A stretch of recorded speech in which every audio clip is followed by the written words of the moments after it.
Mesdames, Messieurs, on se retrouve pour le troisième épisode, Sphirat à Omer et les fameuses Sphirotes, les 10 Sphirotes. On est sur la semaine de la Gvura. Quand on parle du mot Gvura depuis maintenant 3 ans, on pense très souvent aux Giborim, ce qu'on traduit par les héros, la bravoure, le courage. Un thème très intéressant, le thème de la Gvura, et surtout parfois un thème qui peut effrayer, qui peut faire allusion à la crainte, à la dureté, parfois à la rigueur. On va voir de quoi il s'agit véritablement dans cette Gvura. Mais on commence en chanson, puisque vous entendez derrière moi cette fameuse chanson Anachnu Am Shel Giborei Al. אנחנו עם של גיבורי על, בכל אחד תמיד מסתתר חייל, מוכן להציל את העולם. On est un peuple qui arrive justement à voir cette Gvura. On ne sait pas vraiment qu'est-ce que ça veut dire. Bravoure, je ne sais pas si c'est vraiment un terme. Héros, je ne sais pas, on n'est pas tous des Superman. Donc j'ai pas la cape en dessous. Bon, on ne sait pas. En tous les cas, on a Laura Ackerman pour nous éclairer dans cette troisième semaine. N'hésitez pas à partager, à poser vos questions en commentaire. Shalom Arav. Shalom Ouvracha, comment ça va? Baruch Oui, Hashem. plaisir de te voir. Voilà, on n'a qu'une caméra aujourd'hui, alors on sera tous les deux comme ça, et on espère que ça vous plaira. Alors, Rav Ackerman, on voudrait peut-être commencer justement par la définition de quoi il s'agit. Ce terme de Gvura, qui a priori peut faire peur. La première fois que j'en ai parlé à ma sœur, je lui dis voilà, je vais rencontrer le Rav Ackerman ce soir. La Gvura, qu'est-ce que tu as dit? Elle m'a dit oh là là, c'est dur, c'est un peu dur la Gvura. Qu'est-ce que tu en penses? La Goura, c'est galère. Eh ben, écoute, le plus simple, c'est de revenir aux définitions fondamentales de la Kabbalah, comme on a fait avec le Chesed, et ensuite de voir comment est-ce que les choses elles se développent. Alors, la définition, elle est ni bien ni mal. En fait, elle est beaucoup plus fondamentale. C'est que de même que ce qu'on a vu que le Chesed, c'est en hébreu Itpashtus Beligvul, c'est-à-dire l'expansion illimitée. C'est la liberté, l'ouverture totale, justement être très ouvert vers tout et tout. Donc ça c'est la définition. Et le chesed, la gvura, pardon, la gvura, ça a presque la même racine que gvul, gevura, gevula. Okay. Yagbil, vers le resh, le lamed, ce sont des lettres qui s'interchangent. Et gvulot, c'est fixer des limites. Et d'ailleurs, si on regarde comme ça, c'est exactement l'antithèse du chesed. Si la définition du chesed, c'est l'expansion illimitée, la gvura, c'est mettre des limites. Alors ça, c'est une explication fondamentale. Et bien entendu, après, il faut passer à des définitions qui rentrent dans le contexte de la émouna, de la foi, des midot, de la morale, ou bien de la divinité, ou bien des événements historiques. Alors on va en parler, on va faire comme pour le deuxième enregistrement, donc on va parler également au niveau de l'histoire. Ça veut dire quoi la Gvura de Dieu, ça veut dire quoi la Gvura de l'homme, et peut-être qu'on finira également par donner comme on dit, une azmana à la Avodat Hashem, une invitation à la Avodat Hashem dans cette semaine. Alors justement, tu nous dis que la Gvura, c'est quelque chose qui est lié à la limite, quelque chose qui est limité. Ça me rappelle ce que Manitou enseignait, puisque Manitou disait, je crois que le mot de Elokut qui est lié à la Gvura, c'est aussi le mot Elohim. On voit Bereshit, Bara, Elohim. C'est avec le nom de Elohim que Dieu se présente. C'est une nature. Elohim, ça fait référence à la nature. C'est donc quelque chose qui est impersonnel, quelque chose qui est justement, c'est des lois impersonnelles qui sont définies, qui sont rigides et qui sont limitées. Donc, de quelle manière? Alors il y a cet aspect que le mot Elohim aussi, c'est la midat hadin, c'est la vertu de loi et de rigueur. Alors c'est là qu'on vient aux questions, c'est mieux, c'est moins bien, c'est plus agréable, c'est moins agréable, mais c'est de nouveau une nouvelle émanation, c'est-à-dire que la loi, les lois de la nature ou les lois de la Torah c'est une manière de fixer des limites, de délimiter, de donner un cadre, une structure aux choses. Alors, mais je crois que ce qui est aussi très important, c'est puisqu'on arrive à la deuxième vertu, la deuxième ida, c'est de comprendre que s'il y a contradiction entre les deux, alors c'est une invitation au développement fondamental de la Kabbalah, qui dit que tout est construit sur un modèle, on pourrait dire thèse, antithèse, synthèse. Oui, d'ailleurs, il le développe aussi. Et puis surtout, vous avez le fameux graphe. Ouais. C'est-à-dire ce qu'on appelle, comment tu dis, Ilan, je ne sais pas comment on dit exactement. Oui, l'arbre, on appelle aussi le Ilan, mais en fait, c'est le développement des 10 sphères. Des sphirotes. Voilà. Et là, c'est la première fois, en fait, qu'on va passer du côté gauche. Alors, raconte pour ceux qui ne savent pas de quoi il s'agit. Ouais, ouais, c'est-à-dire on passe l'arme à gauche. Et Alors, alors, on appelle ça droite-gauche, bien entendu. On parle de valeurs, de vertus spirituelles, de valeurs spirituelles, mais il faut prendre la phrase de Manitou, c'est la meilleure manière de comprendre les choses. C'est-à-dire qu'il dit que Hachem Echad, quand on dit que Dieu est un, il est dans l'unité et non pas dans l'unicité. C'est-à-dire qu'il y a ici quelque chose de tout à fait contradictoire entre les deux. Les gens pensent que le fait d'être un, c'est être l'un et pas l'autre. C'est-à-dire c'est l'exclusif. C'est c'est le, un c'est, 1 c'est le exclusif totalitarisme ou bien le qui exclut tous monopole les autres. qui exclut tous les autres. Et tout l'enseignement de Manitou, on pourrait dire, est basé sur cette idée forte qu'il a développée toute sa vie, tout le durant de sa vie, dans tous les domaines, c'est que la vérité de l'unité de Dieu, c'est l'unification des valeurs contradictoires. Alors, l'unification, on va le trouver la semaine prochaine, avec le Tiferet, qui va être l'harmonie entre le Chesed et la Gvura, entre la droite et la gauche, c'est la ligne médiane. Mais avant d'y arriver, d'ailleurs, c'est quand j'ai dit thèse, antithèse, synthèse, c'est exactement comme ça. C'est tout d'abord, il faut comprendre une vertu, il faut comprendre l'autre, il faut même comprendre combien ils sont contradictoires pour arriver à comprendre comment est-ce que l'harmonie et l'unité peut être faite. Donc aujourd'hui, on va être dans le conflit, pas dans le conflit, mais dans la compréhension spécifique de cette vertu qui va être vraiment, comme tu l'as dit, le contraire du chesed. Alors, Ezo Gibor, Akovesh et Titro, je crois que c'est peut-être Mhm. la phrase la plus connue quand on parle Mhm. de Gvura. Mhm. Est-ce que peut-être tu as un pirouche, une explication? Alors, je ferai la traduction simple. Ouais. Ezeu Gibor, qui est le valeureux, on dirait, à Kovesh et Titro, celui qui arrive à conquérir son mauvais, son penchant. Bon, j'aime pas trop ces traductions qui sont un peu chrétiennes pour moi. Est-ce que tu peux nous éclairer sur ça? Alors, je vais de nouveau reprendre l'explication de Manitou, au fait de ramener la Gvura à la vertu de Dieu. C'est-à-dire, avant de commencer à comprendre comment est-ce qu'elle se traduit chez nous, il faut la comprendre chez lui. Alors, on en a parlé la semaine dernière. Dieu a créé le monde dans un élan de charité et de bonté. Dans le langage des Chachamim, c'est Chesed. leitiv le zulato, faire du bien à autrui. Mhm. Et en fait, c'est réfléchi. Faire du bien, c'est la vertu de Chesed. Le zulato, ça c'est l'expression de Manitou, c'est le fait de donner la possibilité à quelqu'un d'autre que lui d'exister. Or, dans la définition de l'infini, c'est du chesed. C'est-à-dire, dans la définition fondamentale, c'est-à-dire, il n'y a pas de place à quelqu'un d'autre, puisque Dieu est infini.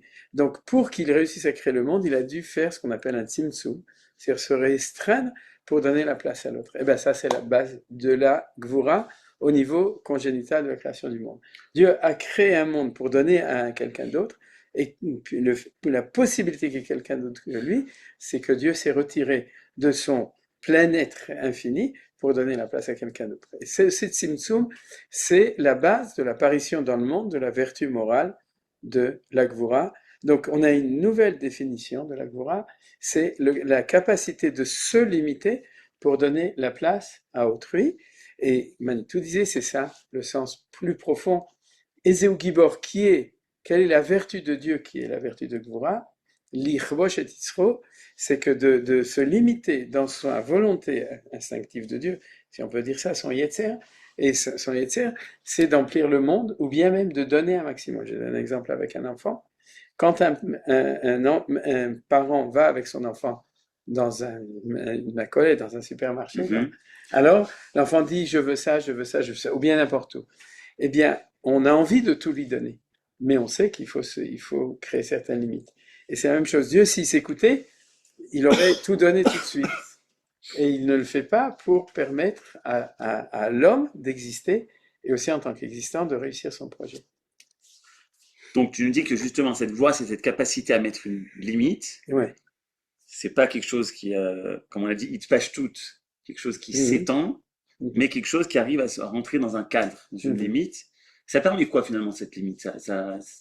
Ça permet l'existence d'une certaine manière. Ouais, obligatoire. Sans cette limite, il n'y aurait pas de. Non, par exemple, la Mishnah aussi du Pirkei Avot dit qu'il faut prier pour la paix ou la réussite de n'importe quel malchut, n'importe quel état, même les pires des pires, parce que si jamais il n'y avait pas la crainte de l'état, chacun dévorait l'autre vivant. C'est-à-dire que l'expansion naturelle de chacun, de jouer de la trompette à 2 heures du Ok. matin, ouais, ou bien des nations qui Ouais. veulent, qui sont expansionnistes, n'importe quelle nation, c'est en fait, c'est de créer à ce moment-là, comme il y a une nature comme ça, C'est comme un chaos, alors quoi. c'est la destruction C'est du la monde. destruction, c'est le chaos. Voilà. Donc, le chaos. Donc, pour que le monde ne soit pas chaos, mais lire en hébreu, il soit OK.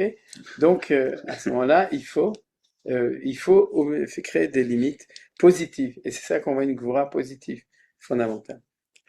Donc déjà, tu nous dis que la Gvura, c'est pas quelque chose forcément qui doit nous faire peur, c'est pas forcément quelque chose de dur, trop forcément de rigueur, mais c'est être capable de poser une limite qui en fait Mhm, permet l'existence mhm, et je dirais quelque chose qui est organisé, qui est mhm. ordonné.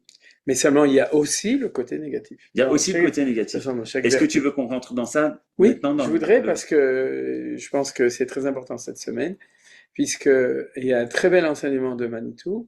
Je crois que c'est aussi de Manitou, en tout cas j'ai entendu Rav Cherki, qui dit que chaque semaine des 7 semaines de Sfirat HaOmer correspond à un événement de l'histoire historique ou histoire contemporaine.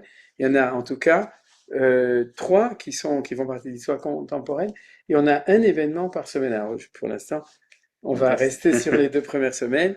La première semaine, Chesed, Zacharti la C'est Chesed forcément. Noratei. Et j'ai encore C'est plus la pensé sortie parce qu'on a eu d'Égypte. dans la première semaine, ça s'est même fini par Malchut chez Bachesed, Mhm. et c'était le 7e jour. Ouais, C'était l'ouverture de la mer Rouge. Là aussi, il y a ouais, encore beaucoup de chassadim ouais, qui sont, on pourrait dire, déversés absolument, sur la absolument. Israël. De manière précise, c'est pas Malchut, c'est Isrochak. Ah, ok, Parce qu'on commence le lendemain, mais ok, c'est quand même comme ça. Et ça c'est, en tout cas, ça ok. se passe génial. Et cette semaine, on va avoir un événement très difficile. C'est le Yom HaShoah Vagvura. Le 27 Nissan tombe toujours dans la 2e semaine, la semaine de la Ok. Gvura. Et cette Gvura-là, c'est la Shoah, c'est la Gvura la plus difficile pour le peuple juif dans l'histoire. Alors, avant de rentrer dans ça, Ouais. c'est un point qui est tellement, tellement important chez Manitou, mais j'ai vraiment envie qu'on Mhm. revienne sur ça. Mhm. Finalement, celui qui a fixé que Yom HaShoah serait la 2e semaine de Pessah, s'il avait ni Shtraimel sur la tête, il s'appelait pas Rabbi Akiva, il s'appelait pas Moshe Rabbeinu, Mhm. et on a toujours Manitou parlait toujours de cette idée qu'on pouvait voir la main de Dieu dans l'histoire. C'est-à-dire, Mhm. comme il disait, on ouvre l'actualité, on voit comment Dieu se cache. Mhm. Mais c'est quelque chose qui est très propre à Manitou. Il y en a d'autres qui l'ont développé, mais il y a aujourd'hui aussi des rabbins qui sont très, on va dire, reconnus et connus, mais qui ne vont pas dans cette.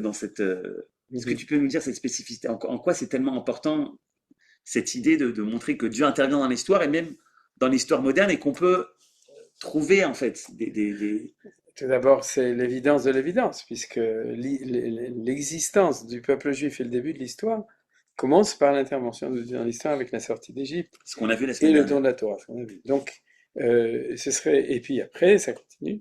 On a les événements les plus connus, comme Hanouka, comme Purim, et puis après, bien entendu, même le fait que l'expulsion des Juifs d'Espagne, c'était un Tisha B'Av, c'était un 9 Av, c'est-à-dire le fait de voir, Bar Korba aussi, c'était un 9 Av. C'est un des rôles du peuple juif, c'est d'être capable d'interpréter l'histoire comme c'est marqué. Dans la Parashat Azinu, Shalavicha vegetraz kanecha v'yomerah, Binu shnot dor vador, on a une mitzvah, une obligation de donner un sens, bina, de compréhension, à l'histoire. Alors, pourquoi l'histoire moderne serait, le retour en Israël on serait séparé de ça? Au contraire, plus le temps avance, plus on doit calquer les événements de l'histoire avec la tradition. Et Manitou faisait ça dans ses enseignements, il Bien sûr. essayait grâce au Midrashim et à la Paracha. Mhm, Alors Yom HaShoah Ve'Hagvura, c'est le nom officiel, mhm. donc même le D'ailleurs, mot de Gvura apparaît dans le apparaît. nom qui a été donné, comme tu l'as dit, c'était la fameuse révolte du ghetto de Varsovie. C'est cette Mhm. date qui a été choisie. On a quand même voulu choisir, malgré ce moment tellement terrible et noir de notre histoire personnelle et du monde, on a voulu quand même choisir une date où Où il y a de la il y gvura avait positive. la Gvura positive, Alors, mais tu veux quand même parler de ouais. en Parce quoi qu'il faut reconnaître que dans la gvura, il y a ce côté de l'oppression. Et si on regarde d'ailleurs, quand on est resté. l'oppression, ça s'appelle Mitzrayim. Metzar, Mina Metzar Karakia. Ah, on a dit, Tsar, et d'ailleurs tu remarques, Mitzrayim, c'est l'oppression, Metzar. Le tsar, en Russie, c'est l'oppression. Et le César, c'est le même mot, c'est l'oppression. C'est-à-dire, dans l'histoire du peuple juif, toute la civilisation romaine qui a détruit le temple et qui nous a oppressés, et qui est arrivée au paroxysme de cette histoire d'oppression, c'est la Shoah. Les nazis, c'était toute l'Europe, c'est tout l'Occident d'ailleurs, plus ou moins avec une responsabilité plus ou moins forte. disons l'Occident chrétien, eh bien, tout ça, c'est César, le Tsar, Mitzrayim. Et pourquoi? Parce que par définition, si Dieu a fait des limites, lorsqu'il y a des limites, on sent la limitation, donc l'oppression. Et quand il y a exploitation de la Mida de la Gvura par les nations envers le peuple juif, alors on est dans l'antisémitisme, l'oppression, et au paroxysme dans la Shoah. Donc ça tombe bien, entre guillemets, que le Yom HaShoah, et la Gvura d'ailleurs, mais Gvura positif, mais Yom HaShoah, c'est la Gvura négative, c'est-à-dire ce qu'on appelle dans la Kabbalah le Dina Kashia, c'est-à-dire qu'une rigueur très très difficile apparaisse pendant cette semaine. Donc dans cette semaine, on va aussi réfléchir à ça. Il y a une Gemara qui est reliée à ça, qui m'a fait franchement, qui m'a fait très peur. Et Ha'el, Hagadol, Hagibor, Vanora. On dit tout ça. Ah, tu lis la Gemara en plus. Attends. Ha'el, Hagadol, Hagibor, Vanora. Ouais. On dit tout ça dans la Hamida. Ouais. Donc, Ha'el, Hagadol, Hagibor, Vanora. Et il y a certains qui ont voulu enlever des mots. Donc, ça, c'est ce que Moshe a dit. Ha'el, Hagadol, Hagibor, Vanora. Plus tard, je me rappelle plus si c'est Irmiyahu ou non, qui a voulu enlever. Il disait Ha'el, Hagadol, qui voulait enlever le mot Gibor. Et il y en a un qui a dit Ha'el, Hagibor. Il a enlevé l'autre Vanora, bref. Donc il y en a deux qui ont enlevé un des trois adjectifs mis par Moshe Rabbeinu. Et puis à la fin, il y a quelque chose quand même qui est assez dur, qui est dit comme ça. Rat Gvurato, donc la Gvura de la Gvura, comme on pourrait dire. Chez Kovesh et Yitzro, chez Noten Erechapaim la Rechaim.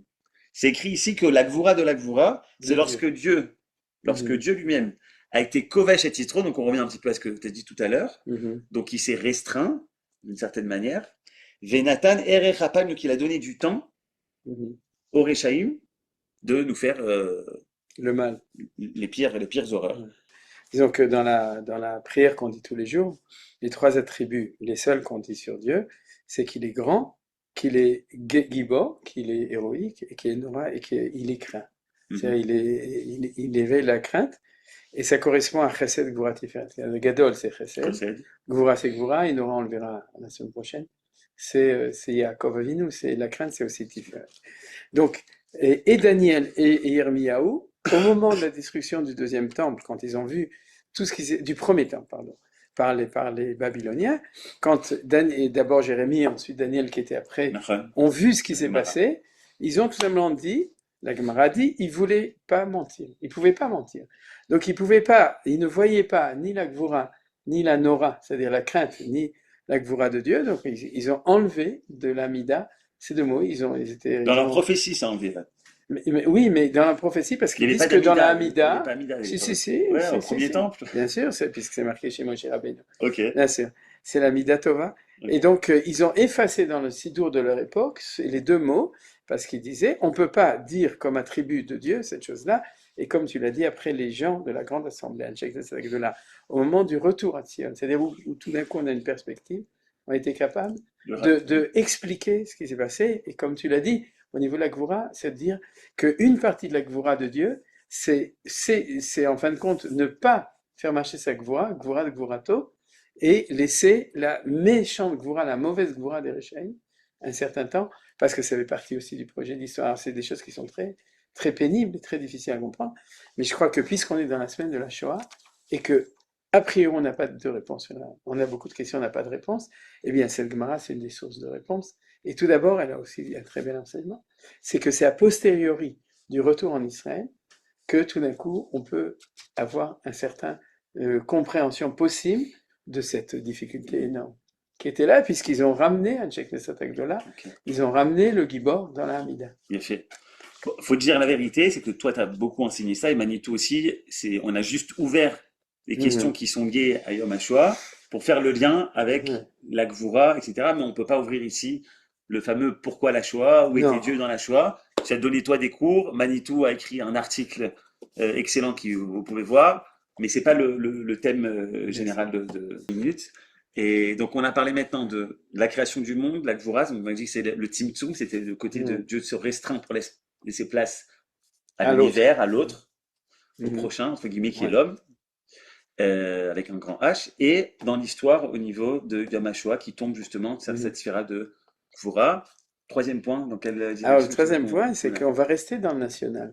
Ok. Avant de rentrer dans l'individuel, national juif, du peuple juif dans Mhm. l'histoire, donc quand on parlait de l'histoire, c'est que il y a la gvoura positive. Et la gvoura positive, c'est quoi? C'est quand le peuple juif redevient Gibor. Et ça, le Rav Kook, par exemple, dans ce qui est les Lumières de la guerre, au Rota Milchama, on parle beaucoup, c'est que le retour en Israël, c'est l'inversement de la chose, c'est l'anti-Shoah. C'est l'anti-2000 ans de persécution, de l'enseignement du mépris et de la haine.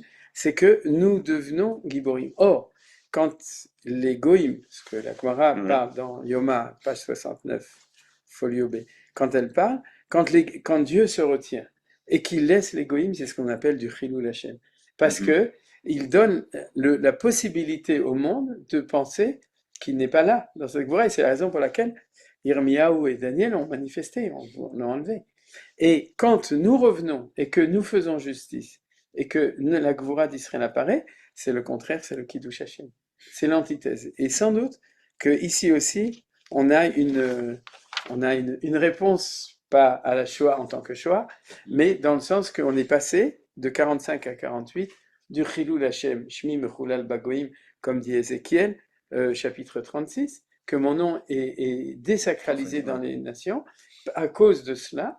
Et lorsque notre Gvoura qu'on est en train de vivre aujourd'hui, la Gvoura comme le lion, qui est le Mhm. symbole, la Gvoura, et deux fois quand on s'est battu contre l'Iran, la guerre était liée avec le D'accord. lion, le Harrier et le Lavi, c'est-à-dire, et parce D'accord.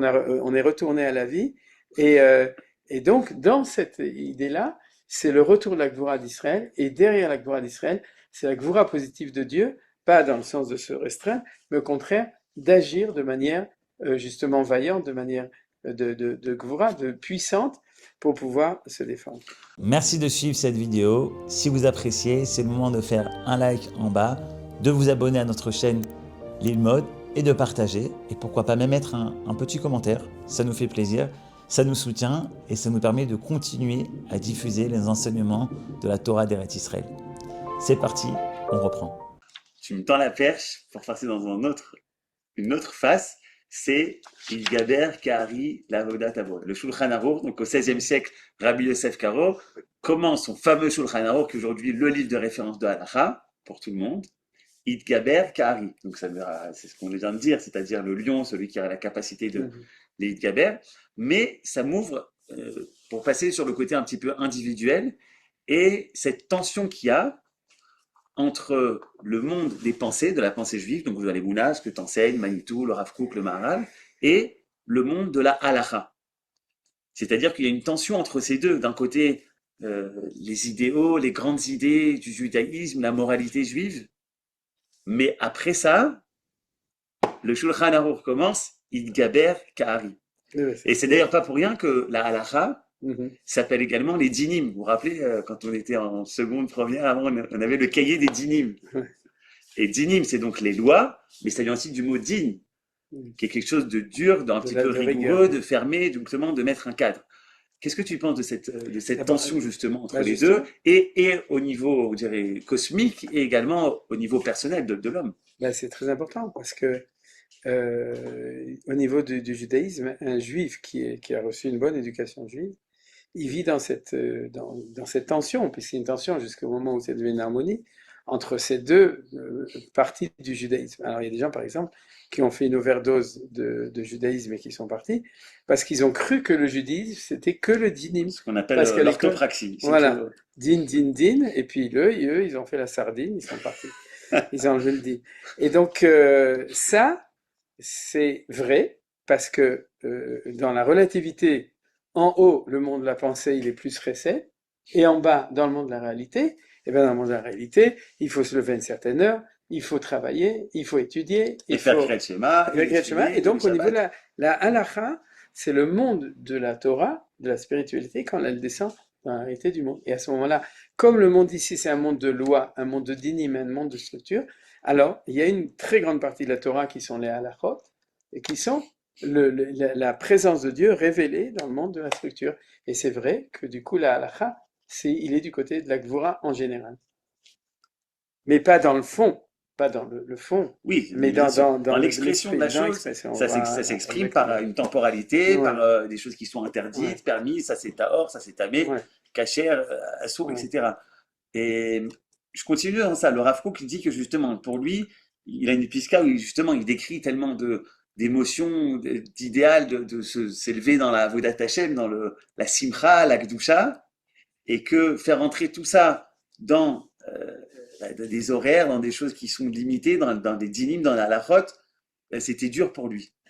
Euh, Ici, le Rav Eldad dit qu'il faut faire attention, et je trouve que c'est intéressant, je vois ce que tu me dis. Mhm, On est dans une génération où on est beaucoup plus naturellement, on a envie d'être happy, quoi. Un peu comme dans les 16, I mhm, love Akadosh Baruch Hu, Mashiach Na, la simcha et la joie. ouais, Et parfois, on pourra avoir une tendance à oublier ou à mettre de côté mhm, la halakha. mhm, Mais il fait une mise en garde ici. Il dit il y a deux types de personnes qui mettent la halakha de côté.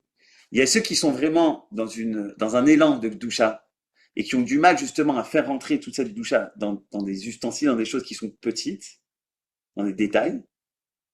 Et il dit il y en a d'autres qui s'éloignent de la halakha parce que tout simplement ils ont lié de Serara et que mhm, pour eux c'est beaucoup plus difficile mhm, de les interdire ou les choses mhm. qui sont comme ça. Ah, je crois que là, il faudrait passer à un phénomène de société pas Ok, juive, parce que en fait, quand tu dis on, c'est un ouais, phénomène de société moderne. Alors c'est tu ça. dis qu'on veut être happy, mais Hmm. on peut prendre la référence, c'est plutôt hippie, Ok. parce que Bon, le slogan, c'est Make love, not war. ok. D'accord. C'est dire We make love. Et en fait, traduction, on veut des chassadim, mais on veut pas de gvurot. Not war, pas de guerre, et que de l'amour, c'est-à-dire. Et maintenant, si tu transfères ça à l'intérieur du peuple juif, tu as des tendances, par exemple, justement, chez Breslav, dans le Chassidut, mais sur les Breslav, c'est très important, dedans, où la Chassidut, elle met l'accent plus sur le chesed que sur la Gvura. D'ailleurs, il y a d'autres judaïsmes qui vous mettent plus l'accent justement sur les dynimes, sur la Gvura, sur la Uh-huh. rigueur, sur la structure et tout. Maintenant, au niveau de la société moderne, en fait, la société post-Shoah, Première et Deuxième Guerre mondiale, les sociétés qui a fait éclater les valeurs de Gvura en gros, Elle a peur et de la guerre. qui a peur de la guerre, mais aussi dans la pédagogie. La pédagogie moderne, ce qu'on a appelé, aujourd'hui on est dans le post-modernisme en fait, c'est fini. Mais la pédagogie moderne, c'était que c'était interdit d'interdire, il fallait surtout pas frustrer les enfants, sinon ils vont devenir, etc. Maintenant, ce qu'on se rend compte, c'est qu'aujourd'hui, on est en train de passer au niveau de la société générale. Ça se traduit dans la politique, ça se traduit dans l'éducation, ça se traduit dans le judaïsme, partout. On est dans un temps où le temps est arrivé de rééquilibrer les choses. Par exemple, même au niveau des hommes politiques, actuellement, on a Bibi, on a Trump, etc. On a aussi notre gouvernement. Il y a un effort qui est mis.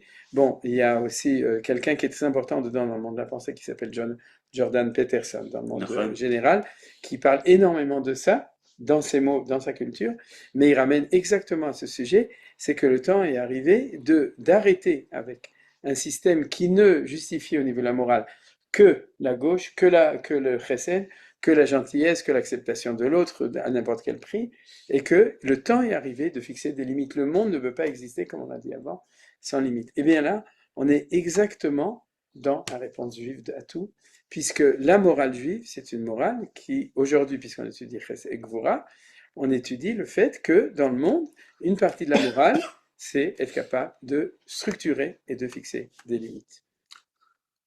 Est-ce qu'on voit ça peut-être dans notre patriarche? Puisque tu te rappelles, on a parlé de Avraham, on a dit qu'Avraham c'était l'archétype du Chesed, Mhm. Manitou l'appelait le tzaddik du Chesed, et on sait que Yitzhak est lié à la Mida de Gvura, même si Yitzhak, la vérité, les parachutes n'en parlent pas beaucoup, hein. On s'attarde beaucoup sur Mhm. Avraham, sur Yaakov, Yitzhak on n'en parle pas beaucoup, mais comment est-ce qu'on peut voir qu'il est lié justement à cette... Justement, d'abord parce il se retire. Il parle pas beaucoup, il est modeste, il est aussi rigoureux, mais ça on peut le voir, mais il faut analyser, mais on le voit. On peut chez Abraham, on le voit hyperactif. Alors que Yitzhak, au contraire, il est pondéré, il est posé, ça c'est la première chose. C'est le trait de caractère général. Mais il y a quelque chose d'important, nos sages nous disent que Yitzhak n'est par exemple n'est jamais sorti d'Eretz Israël. On appelle Olat Tuma, c'est-à-dire la perfection. Il s'est marié toujours avec une seule femme, donc pas, il était très, et tout ça c'est des limites. ouais, et les frontières d'Israël sont les Gvulot. Donc, puisqu'il est dans les Gvurot, alors il est dans les frontières. Et donc, c'est en cela qu'on peut reconnaître Yitzhak au monde, la Akedah, parce qu'il est prêt à être sacrifié par son père. C'est que c'est la négation absolue de soi. Ça, c'est une Gvura absolue, mais Dieu n'est pas d'accord avec ça, puisqu'il faut qu'il les équilibre. Mais c'est aussi une vertu. Donc, on voit très bien à Yitzhak cette vertu qui apparaît. Merci Rav Ackerman. On arrive au point pratique, ce qu'on appelle la Azmana à la Avodat Hashem, c'est-à-dire l'invitation à la Avodat Hashem cette semaine. Donc on a dit que la Gvura, c'est justement être capable de placer des limites, de poser des limites.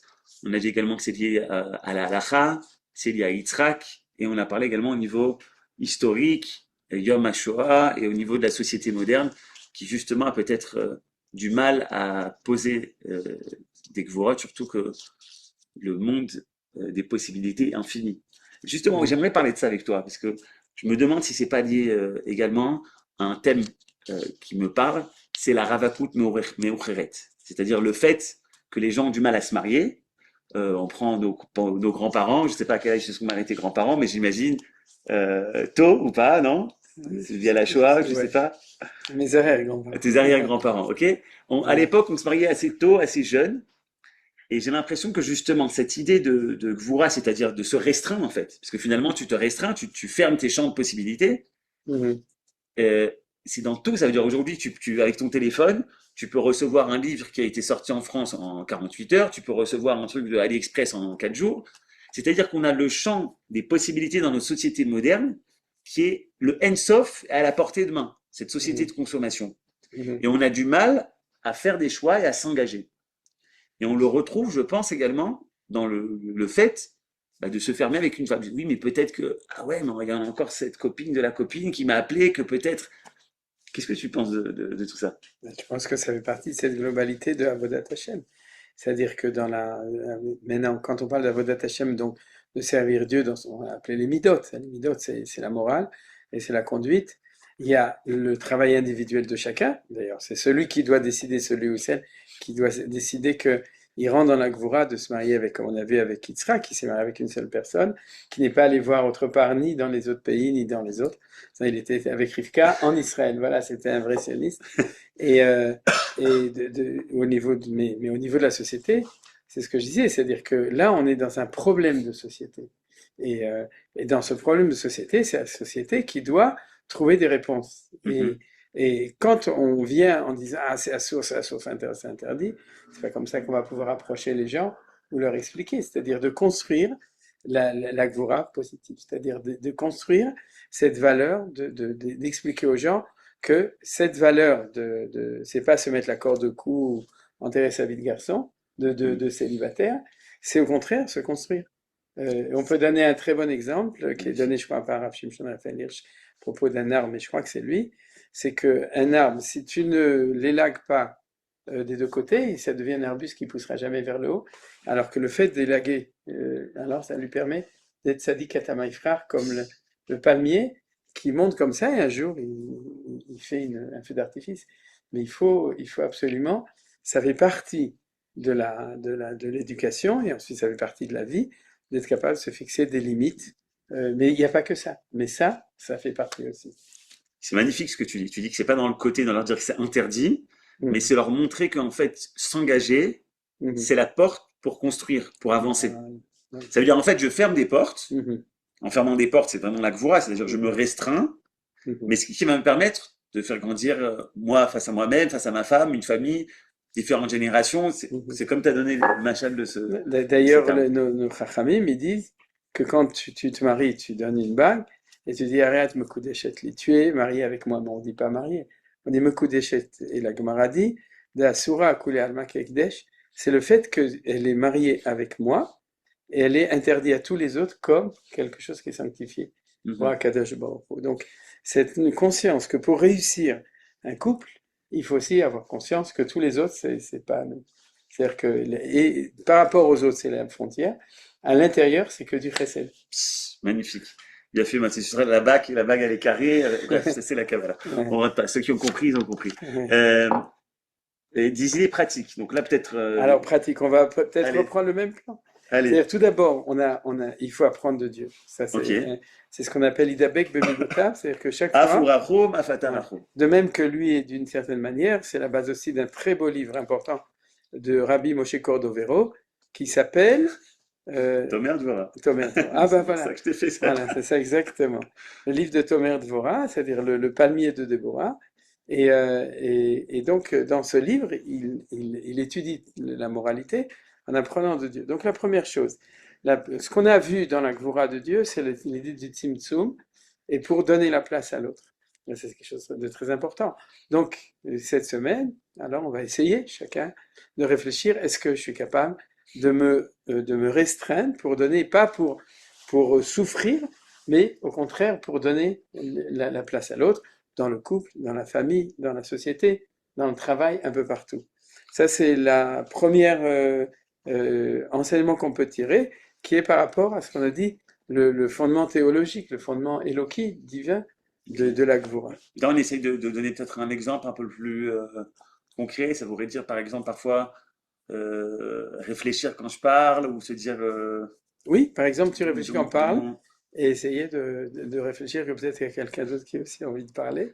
Pas seulement de t'écouter, mais aussi de parler. Moi, je vais te donner un exemple. Ouais. Un exemple mais toi aussi, tu dois avoir cet exemple en tant que quelqu'un qui enseigne. Moi, quand je guide, parfois, Mhm. je me rends compte que parfois, si je parle moins, et en fait, je laisse à celui qui m'écoute, je lui pose une question, Mhm. alors que toi, tu as la réponse. Mhm. Et moi, je sais, parce que j'ai lu le bouquin avant, donc je sais ce que je vais raconter. Mhm. Mais en fait, c'est une forme, peut-être que c'est une forme de gvoura, c'est-à-dire ne pas amener forcément tous les enseignements que tu connais, Mhm. mais poser une question et ça laisse l'autre, Absolument. ça lui permet de... Absolument, absolument. C'est un tzimtzum qui donne la place à l'autre. Et on peut revenir à la table de Shabbat, ça veut dire si au lieu de faire un Dvar Torah tout près, si c'est poser une question à la famille, aux enfants, aux Mhm. invités, Mhm. Absolument. tu sais de ce que ça me rappelle? Quoi? Ça me rappelle le Rav Bochko. Ouais. Parce que les drachot du Rav Bochko qui faisait le vendredi soir à la Yeshiva, c'était toujours des questions et c'était madime de voir un Rosh Yeshiva et en fait il écoutait 4 ou 5 réponses et il reprenait les réponses qui avaient été données et il rajoutait un petit peu. Et Ouais. voilà, c'était le Dvar Torah. Ouais. Bon, parce que Moshe Bochko, c'était Non, je te parle du Rav l'exemple Shaul, je te parle du Ah, Rav Rav Shaul. Shaul Moi, David j'étais pas à Bochko. l'époque. déjà. טוב, chacun, שייבדל לחיים ארוכים Bien ובריאות fait. בעזרת השם. Ok, donc là, on Ça, a c'est le donné. premier point. Ok, Le deuxième point, c'est, comme on a dit par rapport à la gvura négative, c'est-à-dire c'est la souffrance de l'oppression. Mhm. Alors, c'est ce qu'on appelle aujourd'hui la résilience, la force de supporter des épreuves. Et ça, c'est quelque chose qui est très important, puisque maintenant, on est dans le cessez-le-feu. On ne sait pas ce qu'il y aura dans 2 semaines, dans la semaine du Hôte. Mais en tout cas, ce qu'on sait, c'est qu'on a passé maintenant presque 3 ans, où au niveau du front, ce qu'il fallait, c'est apprendre à avoir la gvura positive. Et au niveau, au contraire, de nous, qui étions derrière, la gvura du peuple juif, ça a été, et ça a été pendant toute l'histoire, c'est cette capacité de supporter les souffrances et de continuer, de ne pas s'arrêter, de ne pas se suicider, de ne pas interrompre l'histoire, mais au contraire être capable de continuer malgré toutes les souffrances. Ouais, c'est-à-dire supporter les épreuves, c'est une vraie vertu qui est en face d'une gvura d'égoïsme. C'est cette gvura négative de la souffrance, de l'oppression. Maintenant, la troisième, qui va aussi dans le sens de la modernité actuelle, c'est la gvura de nos soldats.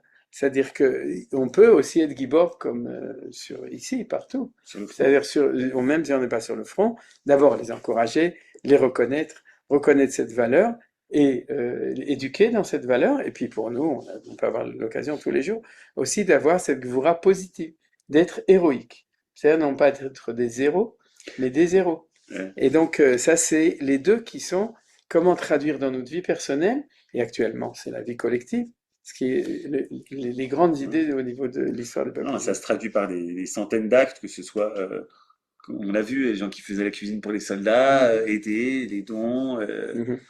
beaucoup de choses qui sont dans cette Mhm. direction. Moi, j'ai écouté à quelque chose, une idée, dis-moi ce que tu en penses.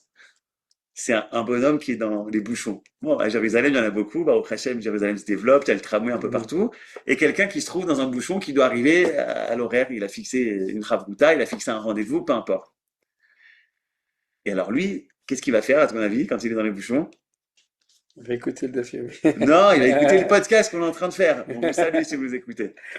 Il va bouillonner, on est d'accord, Ouais. parce qu'il est en retard, il a son job, etc., et son boss, et trucs, etc., ou sa femme qui l'attend. Bref, il va pas être content.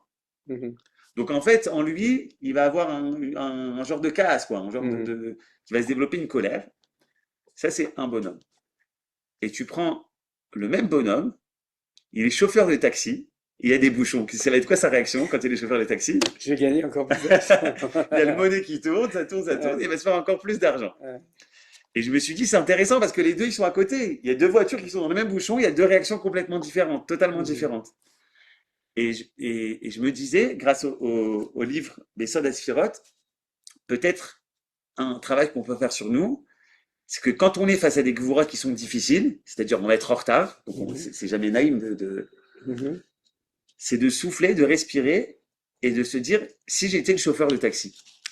C'est-à-dire qu'en fait, je l'ai méchané maintenant, à Nicoès, Locoès. De toute la manière, ça va pas me faire sortir du bouchon. Mhm.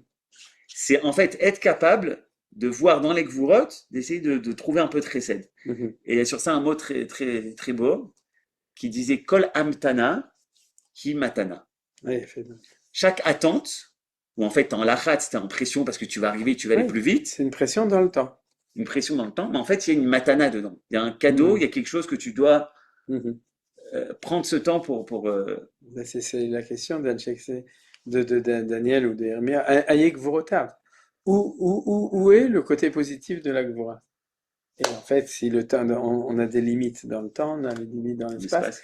Et là, on est, en fin de compte, envahi par une limite dans le temps qu'on n'a pas décidé. Parce que si on était dans un endroit où on était content, le temps passe très bien. Mais là, le bouchon, c'est que quelqu'un nous a bouché notre temps contre notre volonté. Et donc, comme tu dis, la Avodat Amidot, le travail, c'est d'être capable de voir le bien qu'il y a dans cette chose-là. Alors, tu as donné un bon exemple avec le taxi. Ouais. C'est que la vie est revenue, parce que jusqu'à hier, il n'y avait pas d'embouteillage, disons, jusqu'à la semaine dernière, quand il y avait, quand il y avait la guerre, et puis d'un coup, depuis le cessez-le-feu, il y a de Ça nouveaux marche. embouteillages. Donc, Ceux qui sont ça à vous Paris, connaît. vous passez le bonjour à Anne Hidalgo. Ouais. Bien fait. Et On puis t'a- bon, on va terminer, je crois, avec la vertu de de Yitzhak Avinu, Ouais.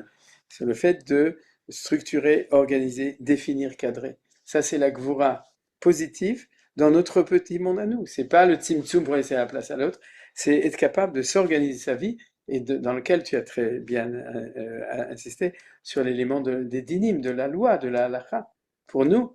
Mais il y a aussi la loi du pays, il y a la loi de la nature, il y a tout ça. Et puis, il y a notre organisation personnelle. Et ça, comme tu le disais à propos du mariage ou de manière générale avec le monde global et le monde ouvert qu'on a, ça c'est un vrai travail à faire et qui est un travail individuel et c'est un travail de société. C'est de rétablir dans les valeurs la valeur d'un côté du chesed, c'est-à-dire du bien, de l'amour et tout, mais d'un autre côté, pour que le monde réussisse aussi pour soi-même, il faut, Idgaber Kari, comme tu as dit, il faut se lever le matin, il faut s'organiser sa vie, il faut travailler, il faut étudier, il faut faire la halakha, il faut cadrer les choses. Et bien entendu, il faut aspirer, et on en parlera la semaine prochaine, à l'équilibre entre les deux. C'est-à-dire l'équilibre entre la chesed et la gvura, qu'on verra la semaine prochaine, c'est la réussite du projet. Idgaber, Kari, la Voda Taboré, la nuit, tu rêves en grand, tu rêves en chesed, waouh, t'as déjà Ouais. réussi ton projet, Sans limite. sans limite, no limite, et le matin, tu te réveilles, Idgaber, Kari, tu dois aller Ouais. travailler à Vodat Amidot et également travailler dans le grand monde. Toda Rava. Toda Rava Rava Kerman, j'espère que vous avez apprécié, et on se retrouvera donc pour la troisième semaine de la Tiferet, et n'hésitez pas à poser vos questions, vos commentaires, et on est là pour passer ensemble cette Sfirat Homer et donner plus de sens à ce décompte du Homer. Toda Rabba. Merci de suivre cette vidéo. Si vous appréciez, c'est le moment de faire un like en bas, de vous abonner à notre chaîne Lilmod et de partager. Et pourquoi pas même mettre un petit commentaire. Ça nous fait plaisir, ça nous soutient et ça nous permet de continuer à diffuser les enseignements de la Torah d'Eretz Israël.